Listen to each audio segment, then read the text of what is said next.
நாடாளுமன்ற மழைக்கால கூட்டத்தொடர் ஒரு வாரத்திற்கு மேலாக நடைபெறவில்லை. ஆனால் நேற்றைய தினம் மக்களவையில் தேர்வுகளிலே பொது தேர்வுகளில் நடைபெறக்கூடிய தவறான வழிமுறைகளை தண்டிப்பதற்கான ஏற்கனவே இருந்த சட்டத்தில் ஒரு திருத்தம் கொண்டு வருவதற்கு நேற்றைக்கு எடுத்துக்கொண்டார்கள். நீண்ட விவாதம் இரவு 11 மணி வரை நடந்தது. இன்றைக்கும் அது தொடர்ந்தது.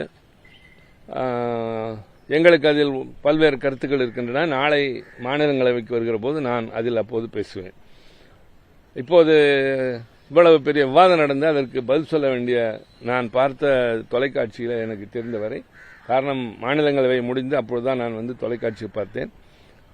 கல்வி அமைச்சர் பதில் சொல்லாமல் பிரதமருடைய துணை அமைச்சராக இருக்கக்கூடியவர் ஜிதேந்திர சிங் அவர்கள் உரையாற்றியதற்கு பின்னால் மசோதா நிறைவேற்றப்பட்டது. ஆக தொடர்புடைய அமைச்சரே வரவில்லை என்று சொன்னால் இந்த விவாதத்தில் என்ன பொருள் என்ற ஒரு கேள்வி. அதேபோல மாநிலங்களவையில் இன்றைக்கு தேசிய மரியாதைக்குரிய, அதாவது தேசிய கீதம், தேசிய பாடல் என்று சொல்லக்கூடிய வந்தே மாதரம் போன்றவற்றை அவமதித்தால் அதற்கு 3 ஆண்டுகள் சிறை தண்டனை என்பது போல ஒரு மசோதா இன்றைக்கு விவாதத்திற்கு வந்தது. அதில் நான் பேசுகிற போது கூட சொன்னது, இந்த நாட்டில் இருக்கிற குடிமக்கள் தேசிய சின்னங்களுக்கு, தேசிய கீதத்திற்கும் தேசிய பாடலுக்கும் மரியாதை தர வேண்டும், அவமதிக்கக்கூடாது என்று சொல்லுகிற இந்த மசோதாவை நிறைவேற்ற வேண்டிய அமைச்சர், உள்துறை அமைச்சர், அவரே இதற்கு மரியாதை கொடுத்து அவைக்கு வரவில்லையே என்று சொன்ன உடனே, உள்துறை அமைச்சர் என்று சொன்ன உடனே, அவர் பெயர் கூட சொல்லவில்லை, உள்துறை அமைச்சர் என்று சொன்ன உடனே ஒலிபெருக்கி துண்டிக்கப்பட்டு விட்டது, பேச அனுமதிக்கவில்லை. எதிர்க்கட்சிகள் தொடர்ந்து நாங்கள் குரல் கொடுத்துக் கொண்டே இருந்தோம். ஒழுங்கு பிரச்சனை பாயிண்ட் ஆஃப் ஆர்டர் கேட்டதற்கு கூட அவர்கள் எந்த வகையிலும் எந்த பாயிண்ட் ஆஃப் ஆர்டரையும் அனுமதிக்கவே இல்லை. அவையில் அதெல்லாம் ஒரு மரபு. ஒரு முக்கியமான பிரச்சனையின் போதோ அல்லது ஒரு விவாதத்தின் போதோ அவை விதிமுறைகளுக்கு மாறாக அல்லது பெரிய அளவில் சந்தேகம் எழுகிற போது பாயிண்ட் ஆஃப் ஆர்டர் எழுப்பலாம் என்பது நடைமுறை. அதைத்தான் செய்து கொண்டிருந்தோம் இவ்வளவு காலமாக. அதற்கு அனுமதி மறிக்காத காரணத்தினால் நானும் திரிணாமுல் காங்கிரஸ் அந்த டெரக் ஓபரனும் எங்களுடைய அந்த விதிமுறைகளுடைய புத்தகம், இந்த ரூல்ஸ் புக், அதை கொண்டு போய் அவைத்தலைவரிடமே ஒப்படைத்து விட்டோம். துணைத் தலைவர் தான் இருந்தார். இது பயனே இல்லை, நடைமுறையில் இல்லை.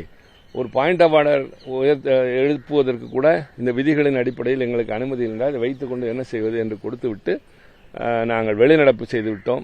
பின்னர் எல்லா எதிர்க்கட்சிகளும் வெளிநடப்பு செய்து விட்டார்கள்.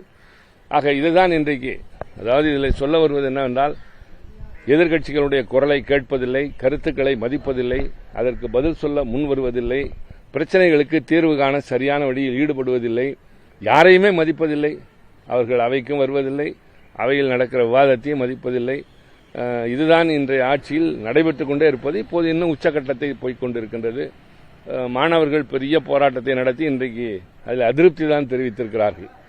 காரணம், மாணவர்களை அழைத்து பேசிய அமைச்சர்கள் சில வாக்குறுதிகளை தந்திருக்கிறார்கள். கல்வி அமைச்சர் ராஜினாமா செய்வார் என்றும், மாணவர்கள் மீது தொடுக்கப்பட்ட வழக்குகள் திரும்பப் பெறப்படும் என்று. ஆனால் நேற்றைக்கு உச்சநீதிமன்றம் பதிவு செய்யப்பட்ட எஃப்ஐஆர்களை மேற்கொண்டு விசாரிக்கலாம் என்று சொல்லுகிற போது அந்த எஃப்ஐஆர்கள் திரும்பி பெறவில்லை என்று தெரிகிறது. ஆக எங்களுக்கு கொடுத்த வாக்குறுதியை மீறிவிட்டார்கள். நாங்கள் மறுபடி போராட்ட களத்திற்கு வருவோம் என்று மாணவர்கள் அமைப்பு அறிவித்திருக்கின்றது. ஆக அவர்கள் சொன்ன வார்த்தையை காப்பாற்றுவதில்லை, யாரையும் மதிப்பதில்லை. எதேச்சாதிகாரத்தின் உச்சமாக ஜனநாயகத்தினுடைய பெயரில் அவர்கள் நடத்துகின்ற நாடாளுமன்ற செயல்முறை, சட்டங்களை நிறைவேற்றுகிற முறை, பின்னர் ஆட்சி நடத்துவது எல்லாம் இந்த நாட்டில் இவ்வளவு காலம் இருந்து வந்த நடைமுறைகளுக்கு மாறாக இருக்கிறது.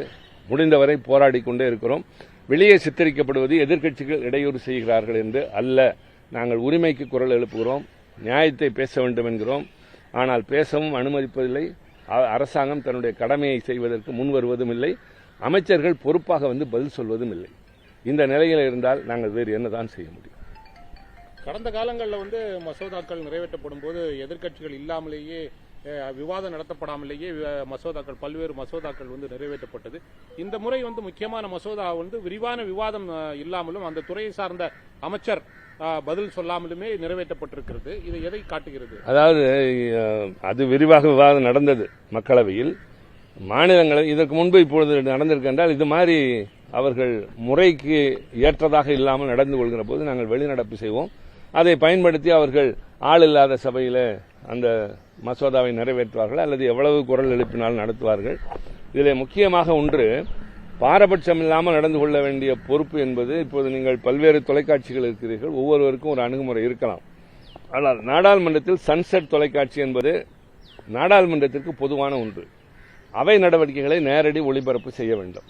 ஆக அவையில் ஒரு பக்கம் முழுவதும் அமளி, இன்னொரு பக்கம் அவர்கள் விருப்பத்திற்கு பேசுகிறார்கள் போது ஒட்டுமொத்தமாக எதிர்க்கட்சியினருடைய பகுதியை இருட்டடிப்பு செய்துவிட்டு ஆளுங்கட்சியினர் பேசுவதை மட்டும் அந்த பக்கம் ஒழுங்காக இருப்பதை வெளியே காட்டி நாடாளுமன்றம் நன்றாகத்தான் நடக்கிறது என்பதைப் போல சித்தரிக்கிறார்கள். எங்களுடைய நடவடிக்கையை காட்டுங்கள். எங்கள் மீது குறைகள் இருந்தால் மக்கள் கேட்கிற போது நாங்கள் விளக்கம் சொல்லுவோம். ஏன் அந்த அளவிற்கு எதிர்க்கட்சிகள் யாரும் அதில் சாதாரணமானவர்கள் அல்ல. நாடாளுமன்ற உறுப்பினர்களில் வயதிலே மூத்தவர்கள், அனுபவம் நிறைந்தவர்கள், விவரம் தெரிந்தவர்கள், பேசும்போது அடிக்கடி பொறுப்புள்ளவர்கள் இருக்கிற போது விவகாரத்துறை அமைச்சரே பொறுப்புள்ளவர்கள் இருக்கிற போது அங்கே எப்படி நடந்து கொள்ள வேண்டும் என்று எங்களுக்கு தெரியும். ஆனால் அதையும் மீறி இயல்பை கடந்து நாங்கள் அந்த இடத்துல குரல் எழுப்புகிறோம் என்றால் அதற்கு ஏதாவது நியாயமான காரணம் இருக்க வேண்டும். அதற்கு நேரடி ஒளிபரப்பு எங்களையும் ஒளிபரப்பினால்தான் முடியுமே தவிர அது இப்படி இருட்டடிப்பு செய்வதன் மூலம் நடக்காது.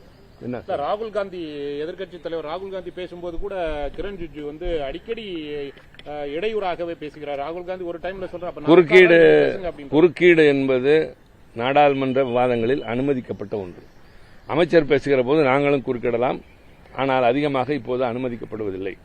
அமைச்சர்கள் எப்போது வேண்டுமானாலும் குறுக்கிடலாம், அது அவர்களுக்கு இருக்கக்கூடிய உரிமை. அதனால் குறுக்கிடுவதிலே தவறில்லை. ஆனால் ஒளிபரப்பு, தொலைக்காட்சி ஒளிபரப்பு என்பது பாரபட்சம் இல்லாமல் இருக்க வேண்டும். அவையும் பாரபட்சம் இல்லாமல் நடக்க வேண்டும்.